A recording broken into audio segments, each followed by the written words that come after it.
We are going to remove rust like this and turn it back into a clean surface as close to new as we can.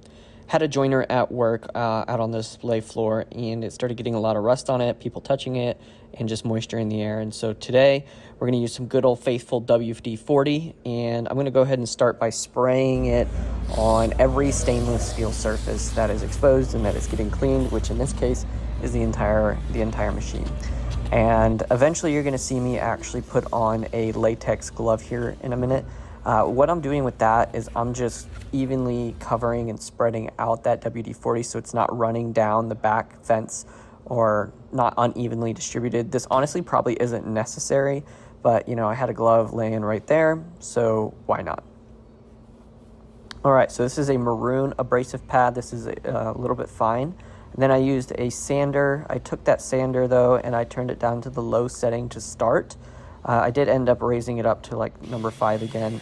But basically I just kind of let the sander do the work. So I wasn't like pushing down with any exorbitant amount of force, but I was just making sure that it was still rotating.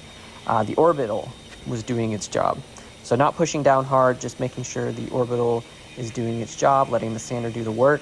And yeah, pretty much here it was just slow and steady. Patience wins the race. And before I knew it, the rust started coming up. The dirt started coming up and fingerprints started coming up, and it was starting to look really good. So as you can see here, just wipe it right off with a rag and it cleaned up really, really well. This bottom surface here, I was actually super happy with just the maroon pad. If you have any light rust or smudges you're just trying to get out, fingerprints you're trying to get out, then the maroon pad should be more than enough on a low setting. However, you can see the back had heavy rust and it still isn't looking too great. I tried going at it by hand and just thought maybe if I go by hand with a little bit of force that I'll be able to get it a little bit better. And it maybe helped a tiny bit, but didn't help a bunch. And so what I ended up doing is, and you can kind of get a good look at that here, not perfect. So what I ended up doing was going to this green abrasive pad, which is a little bit coarser. This is probably as coarse as I would go. The next step down would be probably like a 320 or 400 grit sandpaper.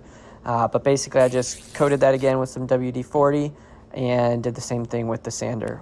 This time, you know, I'm on like a power like 5, I believe, if I can remember correctly. So my sander set to a setting of 5, and again, slow and steady wins the race, making sure it's spinning still, and yeah, that's pretty much all there is to it. All right, after that, I used this blade coat, which is like a gliding compound. And basically I just sprayed it on there and I let it sit for a minute or two. After I let it sit, I just took a rag and I went in and just buffed it in. That was my big goal. I wasn't trying to wipe it off or anything, but I used the same part of the same rag just to buff it in. And of course, before I did this as well, I forgot to show in video, but I did clean off the entire surface again, just trying to wipe up all the black. And so you'll see this rag still has some of that black on it, just from still pulling up dirt as I'm buffing in that glide coat. But yeah, it's looking really good. Not quite brand new, but way better than it was for sure. Hope you enjoyed.